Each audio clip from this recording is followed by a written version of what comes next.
never let yung mga negativity sa paligid mo paapekto. Kasi pag ginawa mo yun, talo ka. Yan lang, you always like, have to be grateful.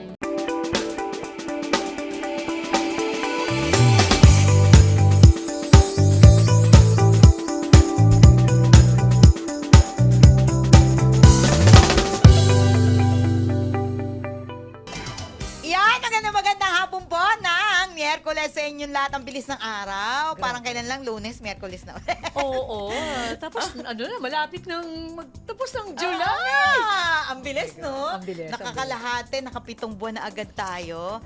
Pero syempre, narito tayo muli ang Super Love Trip sa Radyo Pinya with Annie Batumbakal. Kasama ko ang ating Somebody's Boys, aking sis, Buddy Maribilla. Yay! Hey! Okay. Kamusta naman ang aking sis? Ano bang pinagkaabalahan mo for 2 months na hindi tayo nagkita? Grabe. Siyempre, roller coaster ang mga emosyon. Ganun ba yun talaga pag gumaganda? Pag tumatanda na grabe yung emotion. Oy, pero ang fresh na fresh ka, ha? Oh, syempre.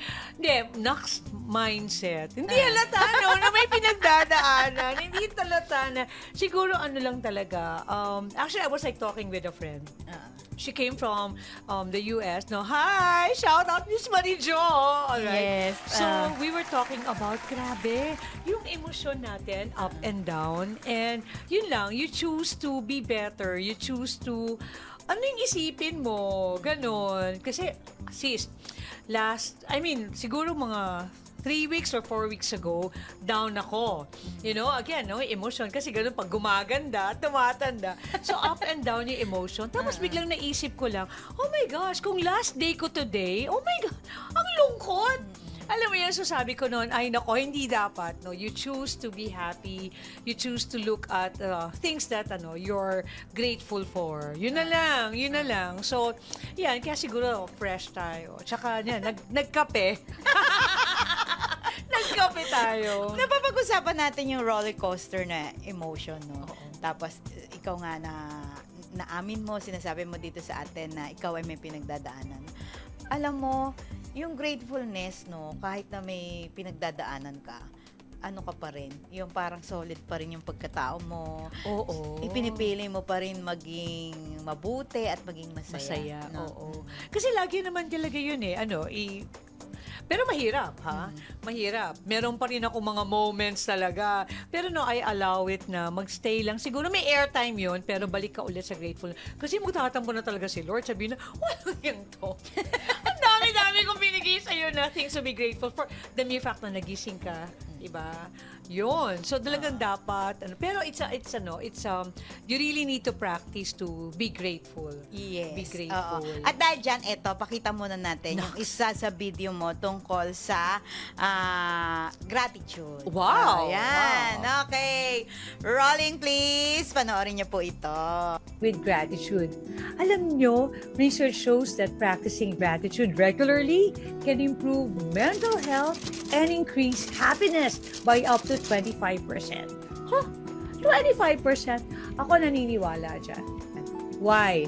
So you started the day, di ba, with a grateful heart. Since you wear the lens of gratitude, even though meron challenges ka for the day, still nagiging grateful ka. For example, na-traffic ka, di ba? Na-traffic ka in the morning. Inis ka. But then, if you started the day with a grateful heart and napapractice mo na siya, nangyayari is that instead of sabihin mo, traffic! Ang nagiging comment mo na lang is that, uy, traffic, yes, may extend yung listening ko sa audiobook. Or may extend, yung time ko to reflect while I'm in the car. O, di ba?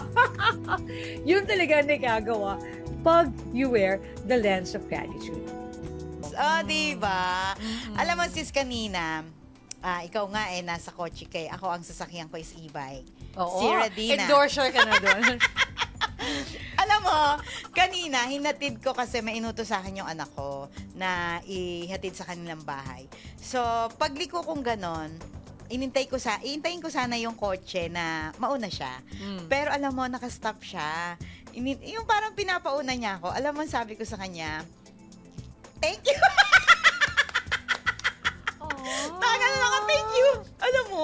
pagtingin ko sa kanya, nakasimangot siya, ah. Siguro sabi niya, ang liit-liit nito, nangunguna sa ano, pero nung ginanong ko siya, sabi niya,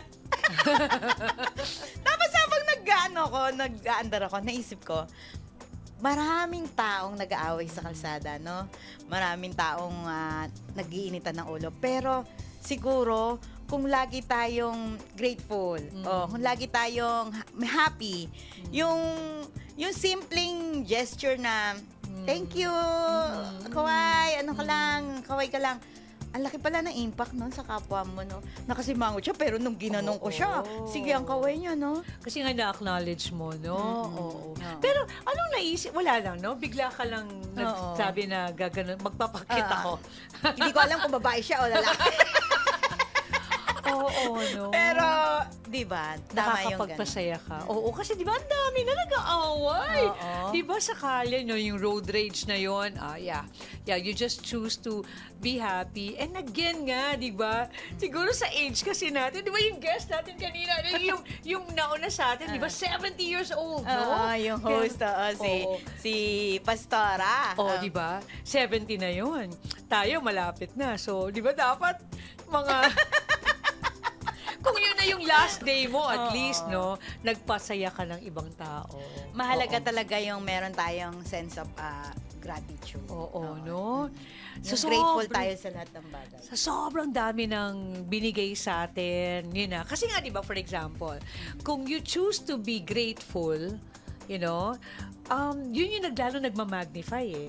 Mas lalo mong nakikita yung mga things to, like, really be grateful for. So, for example, I don't know, kung na-experience mo to, nung buntis ka, diba, nung buntis ka, na, medyo conscious ka na, tapos pumunta ka ng mall, ano yung mas napapansin mo? Yung mga kapwa mo pregnant. Right? Tapos bigla naisip mo, ang dami palang buntis, di ba? But little did you know that, hindi, ganun lang naman yung number. Kaya lang kasi, kung ano yung sitwasyon mo, yun yung napapansin mo. True. So, yun nga, maging grateful ka na lang. Tapos, pag naiinis ka, sabihin mo na lang, Lord, kunin mo na. Kunin mo na lang ba yun? Ganun na lang.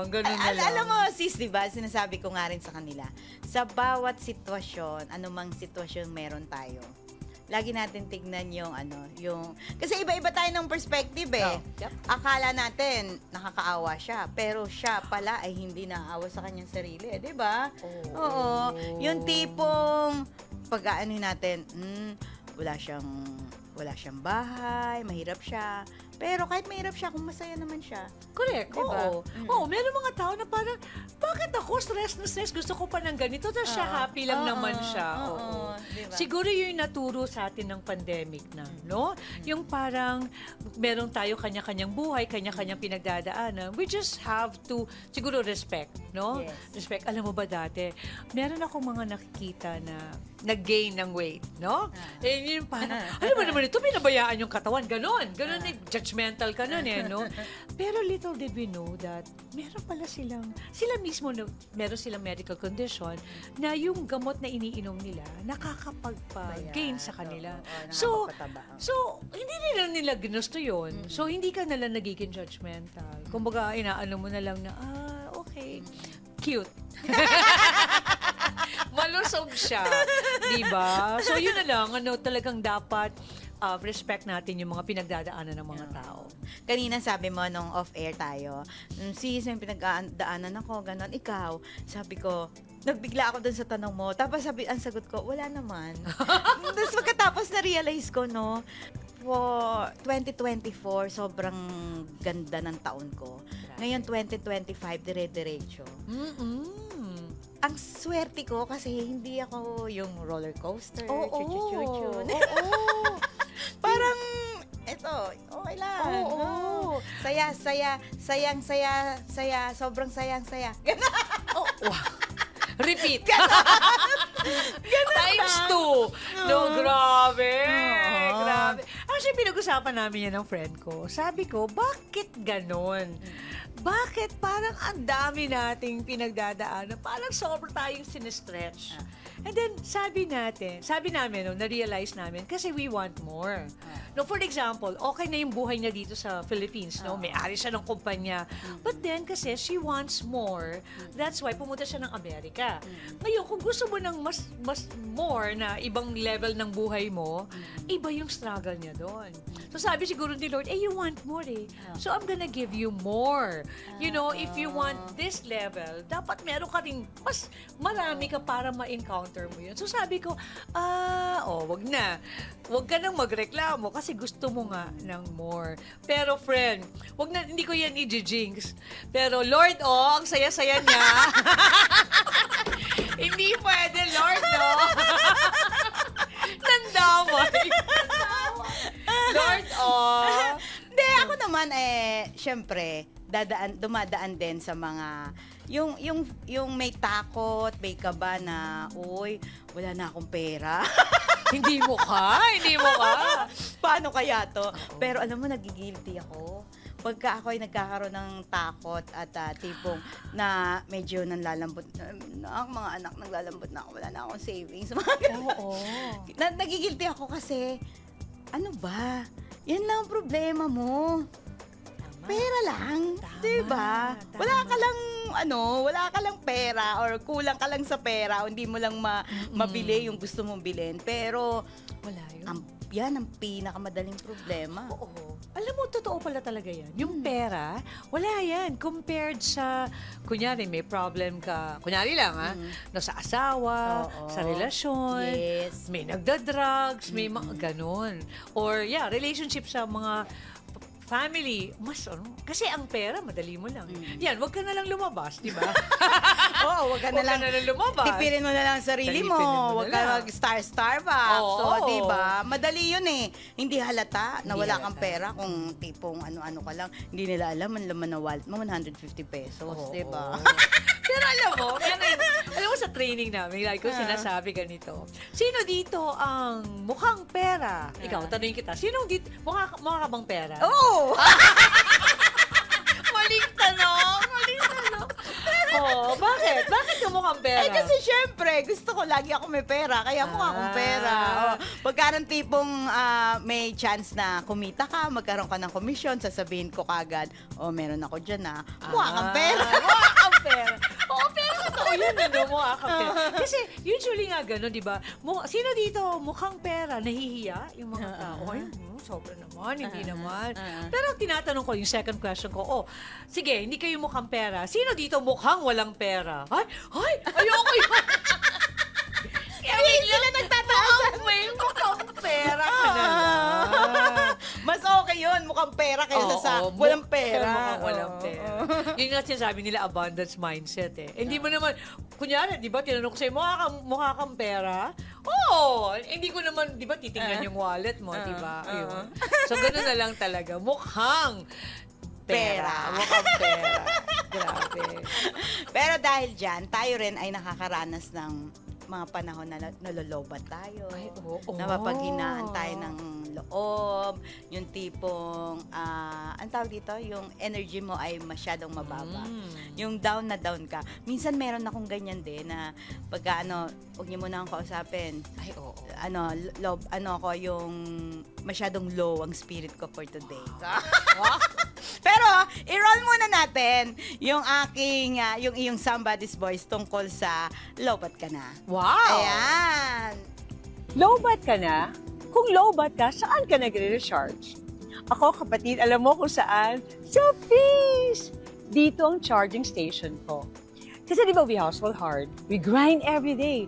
Pero aminin natin, when our spirit is empty, kahit gaano ka pa ka-busy, di ba, merong kulang. A friend asked me before, Buddy, hindi ka ba napapagod? Kasi straight 7 days, di ba? Busy ka. Sabi ko, ewan ko ba. Serving kasi fuels me more. For me, worship is not an obligation. It's my charging station. And lagi ko rin sinasabi, marami kasi akong kasalanan. Kaya pambawi kay Lord. Di ba, I came from the US, may jet lag, pagod, super talaga. But I still showed up to serve at the feast. Kasi dito ko naaalala why I do what I do.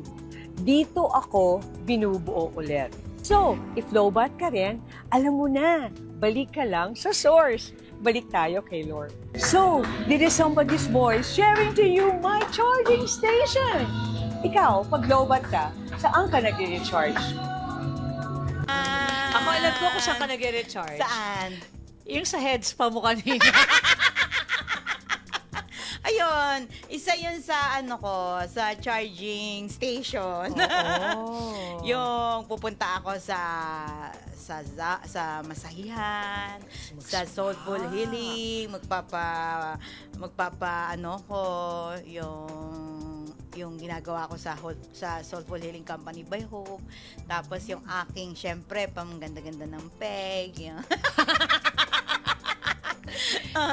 pero syempre kay Lord. Oo. Yung after matapos ang iyong maghapong ginagawa, yung bago ka matulog, bago mo ipikit yung mata mo, oh Lord, tulog na ako. Salamat sa maghapon. Ganun. Correct. Kasi yun talaga eh. Kung ang cellphone nga nalolobat, di tayo pa rin, no? Tayo pa rin. Pero sabi nga ni Pastora, dapat daw nag-exercise, no? Grabe, kailangan tayong mag-exercise. Ako siguro yun talaga, yung serving sa feast, no? And then, being with people na talagang nagmamatter. No, syempre, definitely yung pamilya. Ewan ko nga lang ba, ako pag nakikita ko yung pamilya ko, asawa ko, ang anak ko, nare-recharge ako. Hindi ko lang alam kung ganun din sila pag nakikita nila. Ikaw, sis, paano mo inaalagaan ang sarili mo bukod sa pagre-recharge mo sa feast, yung pagsaserve mo kay Lord? Marami akong kilala na ayan ang ginagawa talagang yung pagsaserve. Kahit sobrang busy yan, pagdating ng Sunday, hindi pwedeng di sila magsaserve. Katulad mo. Pero ikaw, paano mo mini-maintain, inaalagaan? Bigyan mo naman sila ng tips. Number 1, kape. Talaga? Kape lang talaga. And then of course, siguro, dumating ako sa stage ng buhay ko na alam mo na yung gusto mong mangyari. Alright? Alam mo na yung gusto mong gawin. You know, yung purpose mo, why you do what you do. Tapos, ayaw mo na ng yung mga toxic na tao. Yes, Pag toxic na, wag mo na lang silang pansinin, no? And then, kasi family, ayun lang, alam ko talaga yung ginagawa ko. Which, for example ako, no, as a content creator, yun na yung gusto kong fino-focus ko. Kung ikaw, everyday sis, yung iyong laugh trip, no, ako yung aking social media account, pero stressful. Kaya lang, buti na lang talaga, gusto ko yung ginagawa ko. Tapos last week, oh my gosh, shout out sa aking mga trainees, no? Friend, grabe. So, I reported for work for 5 days. Kapatid, kasi ako as a trainer, parang typical niya na, di ba, kunyari, may bisita ka, sino dapat ang mauna? Ikaw o yung bisita sa bahay mo? Siyempre, Ikaw, di ba? Oo. So, yung mga addict kong mga trainees, grabe, nasa office na sila, nasa training room na sila ng 7 a.m. So, kung 7 a.m., anong oras ako dapat nandun? Di mga 6. Grabe. So, ganon. So, everyday yan. Sis, alam mo, pagod ako. Alam mo kung gaano ako pagod? Pagdating ko sa bahay, diba 6 a.m., nandun na ako. Ibig sabihin, gumising ako ng 4:30. Walis ako ng bahay ng 5:30. Anyways, darating ako sa bahay, grabe, plakda ako sa kama. Friend, alam mo yung itsura ko? May pearls pa ako. Nakatakin na kayo. Talaga. Ganon, for 5. Tapos na-traffic pa nung Tuesday. Nabalitaan mo ba yun? Yung traffic na ang mga tao, traffic sa SLEX, na umuwi yung mga tao 1 a.m. Ganon yung nangyari sa akin. So, alam mo, at the end of the day, so 5 days yan, buti na lang. Gusto ko yung ginagawa. Kasi kung hindi, ay, ano yung tawag nila? Maghaharakiri ka na. So, buti na lang talaga. So, you do what you like to do. You do what you love to do.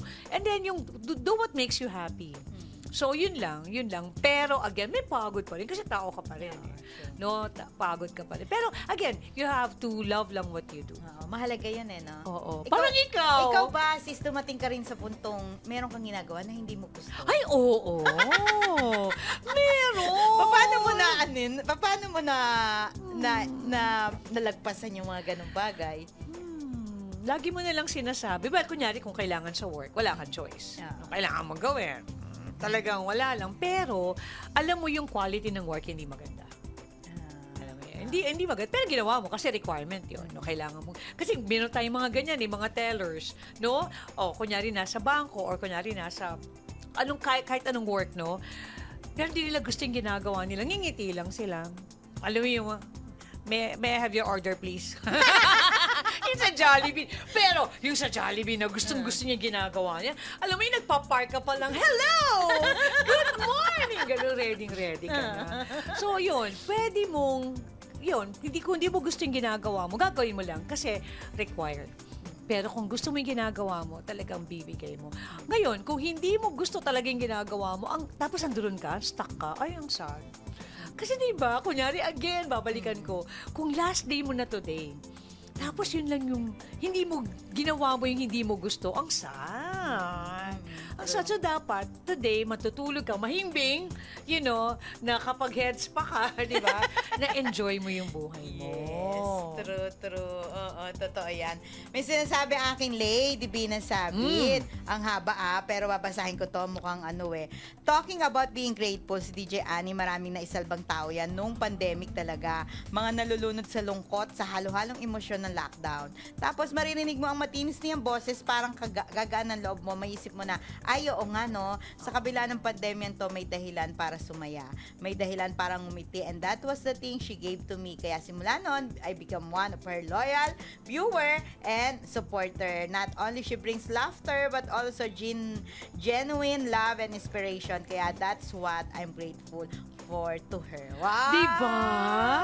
Oh, more than 1 million ang na yan. More than 1 million ang worth na yan. Oo, Grabe. diba? Ayan. Pag-usapan natin yung placebo effect. Ay, gusto ko yan. Muna natin. Panoorin muna natin yung video sa Somebody's Voice, tapos pag-usapan natin ito. Low energy ka today? Question, ano sinabi mo pagkagising mo? Kasi if your first thought was, today's gonna be a bad day, then trust me, your brain is already working to make it happen. Kasi ganito yun, confirmation bias kicks in when you ignore the good and amplify the bad. Tapos nagiging cycle. Malilate ka, matatraffic ka, mapapagalitan ka. And then suddenly, everything sucks. Bakit kaya? Kasi that's what you said and believe pagkagising mo. Bad day ito. Alam mo kung anong tawag din dyan? Placebo effect. Kung anong pinaniwalaan mo, nagkakaroon ng power. So when you tell yourself you're stuck, you're tired, or not enough, alam mo ba yung body mo, yung mood mo, your actions, they follow your lead. So, what can we do? Today, choose a better belief. Not fake positivity, just one simple shift. Today, something good will happen. Kasi minsan, mindset lang ang kailangan natin para mag-iba ang buong araw natin. So tomorrow, when you wake up, ask yourself, anong belief ang bibit-bitin ko? So, did somebody's voice asking you, low energy ka ba today? Check mo muna, anong mindset ang sinimulan mo? Low energy ka today? Gusto ko yan. Oo. Ako, lagi kong pagising sa umaga, ang ganda ko. Mindset lang ba yan? Mindset. Tama. Pag inisip mong maganda ka, Oo. maganda ka. Tama. Pag inisip mong magkakapera ka, magkakapera ka. Tama yan. Dapat ganun. Oo. Laging mindset lang yung mindset. Oo. Kasi kunyari, ewan ko, yung day mo ba, Mondays to Fridays, ano yung pinakamasaya ka? Friday? O pare-pare. Saturday. Oo. Meron ka pang work dito ng Saturday? Wala na. Kasi ang Ah. Sabado ko ay parang kasi pag Monday to Friday may pasok ako, medyo hindi ko nagagawa yung mga may oras. So, Oo. hindi pwedeng lumabas sa hapon, sa gabi, gano'n. Pero pag Sabado, ay, bonggang-bongga. Oo. Kasi Walang talagang, pakialam. naka-ano na yun, di ba? With or without pera. Di Yes. ba? With or without pera. Oo. Kami naman pag Friday, di ba? Thank God it's Friday. Yun na, iba talaga. Pero pare-pareho lang naman yung araw. Kasi nga, sinabi mo sa sarili mo, ay, Friday, last day na ng work. Yun. So, yung sinabi mo na maganda ka, ganun din yung level na yun. Maganda ako today. Grabe. Oo, no? Kailangan mo sabihin, maganda ka talaga. Wag tayo dapat nag-iisip ng pangit, ng malungkot. Oo. totoo yun. Kung ano yung naiisip mo yun ang nagmamanifest. Oo, yung placebo effect na nangyari na yun. Alam mo kasi parang merong study na 2 groups of patients. Yung isa, sinabihan sila na, pag nag-go through ka ng surgery, gagaling na yung tuhod mo. So naisip nila, through surgery, gagaling kami. Alright. Pareho yun, no? Pareho. So ang nangyari, yung isang group of, may mga patients, talagang nag-undergo, no, ng surgery.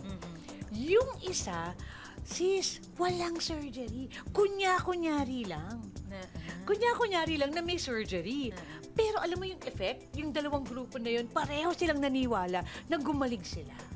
So it's all about mindset na sinabi na pag nag-surgery ka, nag-operahan ka, gagaling ka. So, pwede pala yun. Bigyan nga isipin natin, magkakapera ako. Yayaman ako. Oo. Shout out to my husband, magkakapera ako. Ganun. Hindi. Sa totoo lang naman, sis, mas masarap mag-isip ng maganda at masaya kesa malungkot at mahirap. Oo. Diba? Oo. Wala ka naman pera, pangit ka pa.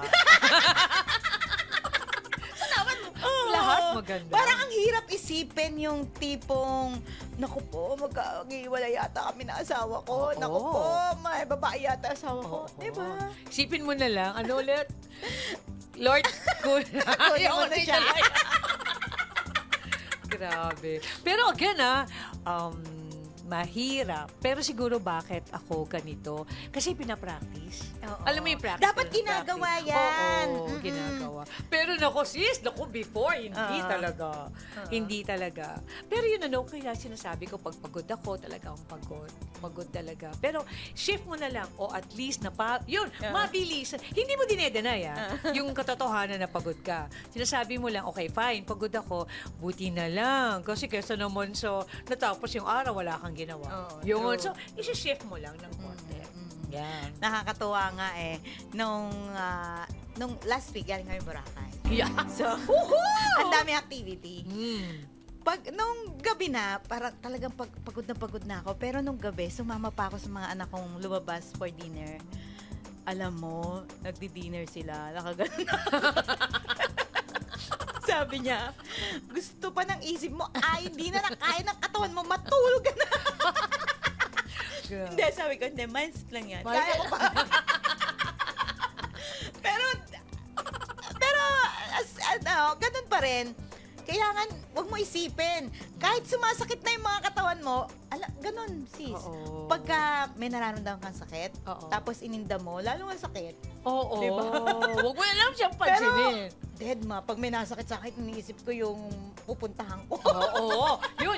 Kung ano yung mas magandang isipin. Diba? Oo. At sabi nga ng aking sis, dapat yon ay pinapractice nyo. Madaling sabihin, pero dapat ginagawa. Pero wag natin de-deny yung feelings. Kasi, di ba, minsan sinasabi nila, mindset ka dyan. Diba? Pero, ano mo lang, iisipin mo pa rin, okay, sige, mahirap. Pero ano gagawin mo? Stuck ka lang ba doon? Hindi na. Mag-move on. Move on, girl. Kailangan gumawa kayong desisyon. Yes. Meron akong kabatch, tumirik ang sasakyan namin. Pag tirik ng sasakyan, kung ano-ano na sinabi. Mga aksidente daw kami, tumirik lang ng sasakyan. Baka yun, naplatan lang. Kung ano na sinabi niya, ma-aksidente tayo na, lumalan. Alam mo, tinampal ko siya. Sabi ko, pambihira, advance mo naman mag-isip. Tumirik lang, titignan. Kung ano na iniisip mo. Sabi ko, umalis ka na. Hindi ka namin kasama. Gusto mo mag-commute ka. Umalis ka dito. Oo. Ang hirap may kasama. Kasi ina-attract mo. Oo. Yung mga pangit na nangyayari, iniisip mo, mangyayari yun. Oo. Kaya ako minsan pag nabiyahe, di ba, syempre hindi mawawala. Nung kami ay nasa Pampanga, sabay sumabog yung airplane, di ba? Yung may dyan, sure ba? Tapos pag nasa biyahe, yung mga nababalitaan mong mga aksidente na hulog sa pangin, hindi ako nag-iisip ng ganun. Lagi ko iniisip, makakarating kami. Gagala ako ng gagala. Kaya wag tayo mag-iisip ng gano'n. Whether mangyari yun o hindi, again, may choice ka. Ano, isipin mo, yung bad o hindi. True. Doon na lang. Kaya yung friend mo pa rin. Hindi na.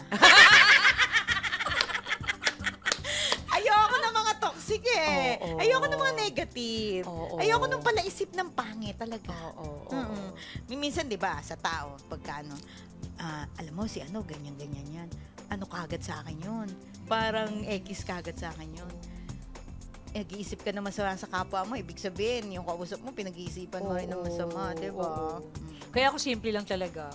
Nakatingin lang ako, tapos nilalabas ko yung manika. Budo na talaga. Pero ang hirap, lalo na kunyari kasama mo sa office, kasama mo sa negosyo, kasama mo sa school. Oh my gosh! Buti na lagi mo iisipin, di ba? Hanggang 8 o'clock, hanggang 5 o'clock lang, yung mga ganun. O isang subject lang to. Yun, yung ganun. Or wag mo na lang silang pansin. Pero alam mo, sis, totoo, ang hirap makisama, makisalamuha sa mga taong wala kang choice, kundi pakisamahan sila. Yes. Tapos ang hard nila, no? Tapos, parang, kaya ako minsan, pag kumakain ako, meron ako sa meme masama. Kain na lang. Kasi talo ka. Girl, talo ka talaga. Talo ka. True. Pag pinatulan mo, pag hinayaan mo yung emosyon, talo ka. Totoo Talo. yun, no? At eto na, yung ating isa pang worry time. Pagka tayo ay nag-aalala, nagwo-worry, eto, ano ang ating, ano yung somebody's voice mo dito muna bago natin pag-usapan. Rolling.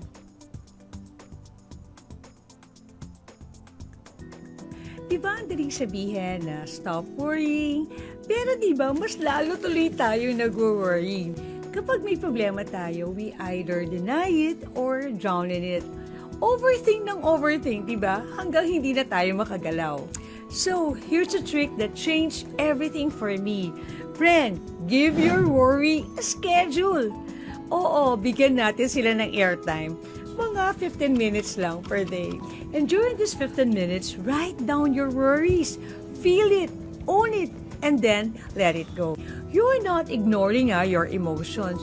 You're structuring them. So there is somebody's voice reminding you that next time you feel anxious, you worry, sabihin mo lang, may airtime ka. Ang airtime mo sa akin, 12:15 later. Comment, I'm claiming my peace, and share it to someone who overthinks everything. Yan yung overthinker na friend mo. Yeah. Diba ang daling sabihin? Bakit, alam mo ba, bakit oras. 12:15? Bakit? Nakakain na ako noon. Lunchtime yun. Ganun. Oo. Bigyan mo lang, no? Kasi, although kasi ako overthinker ako, worrier ako, addict ako eh. Alam mo yung nagpapanik, lahat na lang. Alam mo yung nagpapanik ako kagad, hindi ako chill, ganun. So, pag binori ko siya, yun, binibigyan ko na lang ng airtime, tapos pababayaan ko na siya. Para ayun, bigyan mo lang siya. Kasi pag, di ba yung pag sinasabi, huwag kang mag-alala, oy, okay lang yan. Hindi nga okay, no? Yun, true. i-acknowledge natin siya. Oo. May schedule, no? Oo. Ako kaya, ano kaya ang gagawin kong schedule sa mga worry time? Kung ikaw ay 12:15, ako ay mga 10? Oo. 10 ng gabi. Akin ang gabi. Tapos mga 10 minutes, tapos manonood na ako ng paborito kong K-drama. Oh, di ba? Oh, wala na. Nawala. At pero at least yung in-acknowledge mo lang. Kasi nga, di ba sinasabi nila, huwag mo i-deny. Huwag mo i-deny yung feelings mo. Yan, bigyan mo lang siya. Pero yun, huwag mo mag-worry ka. Yun. Okay lang Pero ikaw naman. ba, nag-worry ka ba? Nasa itsurang, parang hindi. Ang worry ko lang talaga lagi pera. Kunyari, eto, may lakad na naman ako. Wala akong pocket money. Pero alam mo, ikaw kasi yung grace ni Andoyo. Alam mo, lumalapit nga sa'yo palagi yung grace. You have the right people around you. Oh, tapos yung right na mga anak. Diba? Right na ex. Diba? Ito nga, alam mo, kung pwede lang po talaga siyang tumayo, naka-shorts na naman siya. Alam mo yun talaga, wala, no? Wala ka lang, sis, no? Wala. Siguro yan talaga yung yung gift mo, no? Yan ang binigay sa'yo ni Lord na hindi ka mag-worry. Kasi, can you just imagine kung lahat ng tao nag-worry? Ay, wala na. Wala nang ani batong worry. Ani batong worry. Hindi na batong bakal, batong worry na. Oo. Basta masarap. Eto, anin natin yung iyong airport. Kasi Oh, wow. ikaw nagpunta ka nga ng US, diba? Yes. At doon sa airport, nag-vlog ka ng ganito. Panoorin po natin to, yung Rolling Airport. Yes!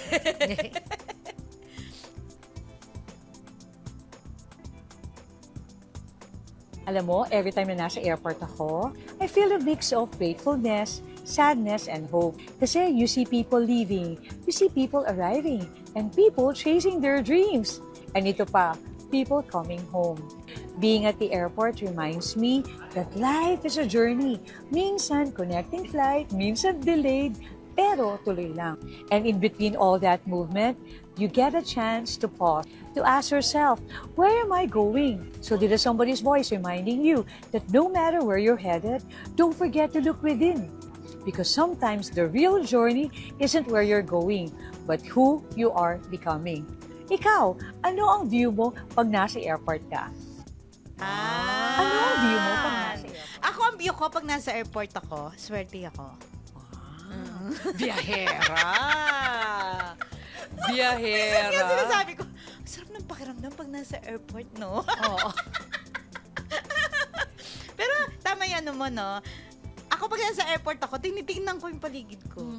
Tuwan-tuwa ako dun sa, lalo na yung arrival, may darating. Oh. Yun, di ba? Pero ayoko yung sa departure, Oo. no? Yung may mga iyakan, Oo. ganyan. Pero yun nga, no? Pag nasa airport ka, isipin mo, saan ka pupunta? Diba? Gusto mo ba yung pupuntahan mo o hindi? Yun. Ano ba yung reason? O nga, no, pag nasa airport, ano yung mga reason kaya? Kasi chine-chase ba nila yung dreams nila? Or may nangyari sa pamilya kaya uuwi? Or wala lang, nagta-travel lang, di ba? Yun, yung ganun. And ang importante, yung alam mo, masaya ka kung saan ka destinasyon na pupunta.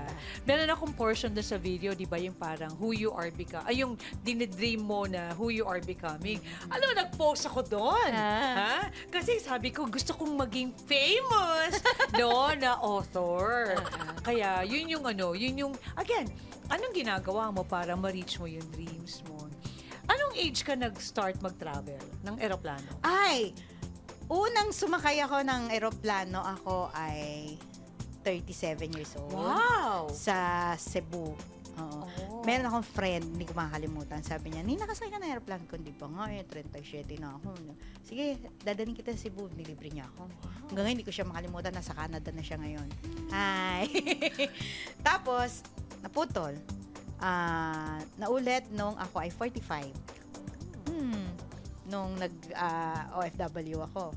Wow! Nakaranas din ako ma-offload. Oh. Nakaranas din ako ma-offload 2 beses sa airport. Wow. Oo. Tapos, nito na lang ako nagta-travel, sis. Nito na lang. Siguro ng mga edad kong 51, gano'n. Oh, kala ko ba 50 ka lang? Nagkakabuking. Wow! Oh, pero kita mo, no, it doesn't matter, no? Na ngayon, na sunod-sunod yung, sunod-sunod ang travel mo, di ba? Pero yun, ang galing lang ng opportunity, no? Grabe, yung friend mo na nasa Canada na ngayon, alam ba niya na hindi ka pa nakakapunta Canada? Oo, wala niya. Dapat, yayain ka niya. Yayain ka niya. Ako naman yung experience ko sa airport, dati hindi ko siya gusto. Kasi meron akong, ex ko na yun, ano? Meron akong ex na lagi ko siyang hinahatid, no? Kasi pupunta na siya ng Saudi ata, no? Yung gusto nun no? Saudi, nung mga 90s. Yun. Kaya sabi ko, ayokong ang airport. Tapos, sinabi ko daw, sinatid ko rin yung sister ko nung nagpunta na siya ng US. Sabi ko, ayoko ng airport, ganun. Ang saya lang, nung meron na akong asawa, kasi, di ba, hatid ko yung sister ko sa airport, tapos mag-isa na lang ako sa bahay. Although, kasama ko yung family ko, no? Pero yung malungkot ka, ngayon, kahit may hatid ako o wala, masaya pa rin ako kasi yun nga, may kasama ka, no? Kasama ko yung husband ko. So, pero wait, hindi ko lang alam kung siya happy, ha? Basta ako happy ako. Basta yun, yung gano'n, yung parang, ang different lang ng emotions natin, no, pagdating sa airport. And minsan, yung mga delayed na flights, gano'n. So, yun lang, i-enjoy mo na lang talaga yung mga nangyayari sa'yo sa airport. Yeah. Yeah. Tama yung sabi mo, no? Ang airport para yung journey of life na yung delay, yung tipong may mga aberya. Oo, connecting Connecting flights, Oo. di ba? Ikaw delayed. Hindi. Naiwan. Naiwan. Ay, nangyari ba sa'yo na, oh my gosh, na ito naman, katangahan talaga, girl. Ang yabang ko pa. Bukas yung flight. Akala ko Sunday ang flight ko. Saturday pala. Oh my God. Nangyari sa amin yan, ito lang. Sa Cebu. Akala namin, ang flight namin ay gabi, 7:50. Yung pala, 7:50 ng umaga. Oh my Ayun. Pagdating namin, uy, kanina pa pala alas 7. Bili ng ticket. mahal. Oo. Sabi ko, hindi na ako may buo. Kasi katangahan, di ba? Oo. Darating talaga yun no? Na meron kang tanga moment, Oo, no? tanga moment. Kaya pala yung military time. Oo. Kaya pala yung may 22, may 18, may 16 kasi nga dahil doon. Grabe yun, ano, doble yung presyo. Grabe Hindi alam. talaga. Oo. 7:50, akala 7:50 ng gabi pala, 7:50 ng umaga. Oo, Pag tapos, gabi na, military time na Oo. nilalagay. Sis, malapit na tayo matapos. Pero syempre, bago tayo matapos dito, mag-iiwan ka ng aral ng buhay. At syempre, July na, August, kasama ka pa rin namin. Oo, yung ating once a month episode ng Somebody's Voice. Pero bago tayo matapos, ano yung aral ng buhay na iwanan mo sa mga nanonood at nakikinig sa atin? well, life will always throw you so many things, no? Mm-mm. It's up to you kung ano ang view mo doon, no? So, for Yes. example, magkaroon ka ng problema. Ang view mo ba doon is problem or a way for you to upskill or ma-challenge ka? So, laging ganun lang. Ako, simple na lang ngayon kasi as I age, oh my God! No, for my birthday, no? Yun lang. Kung ito yung last day mo, how will you spend your day? Ako ang sagot ng shopping. Yun lang talaga, lagi. And don't ever let na things, yung mga negativity sa paligid mo paapekto kasi pag ginawa mo yun, talo ka. So, yan lang, you always have to be grateful. Yes, totoo yan. At tayo, kailangan be intentional with creating more joy sa buhay natin. Oh! Tayo na! Intention. Intentionin na natin yun. Karirin mo na yan. Oo. Talagang dapat maging ani ba tumbakal ka rin talaga. Grabe. Maraming dahilan para tayo sumaya. Kaya gawin na natin lahat yon. Kung ano man yon, sa anong paraan, maliit man bagay, malaki. Minsan nga sis, yung mga mas small things, yun pa yung mas makakapagpasaya sa'yo, di ba? Kaya minsan, huwag ka na magaganda malaking bagay, maliliit na lang muna. Pag pinagsama-sama yan, go na rin. Correct. Diba? At si Lord ay lagi nandiyan sa atin, nakikita tayo, bibigyan niya tayo ng reward, lalo na pagka tayo ay mabuti at maganda ang ating mga puso. Correct. Diba? Thank you so much, sis. Maraming pong salamat sa inyong lahat. Maraming salamat ang aking Buddy Marie Villa, ang aking Somebody's Voice. Mula po sa pamunuan ng Binyan, 87.9 FM Radio, sa panguna po na aming station manager, ang aking ate Maribo Nakwa. At syempre, ang aking mga kasama dito, si Kevin, si Aris, di ba? Maraming po salamat sa inyong lahat na may kayo amin po napasaya at kayo matutulog na may ngiti sa inyong mga labi at sobra-sobra kayong nakakuha ng tips, inspirasyon at pagtawa mula sa aking sis, Somebody's Voice, Buddy Marie Villa.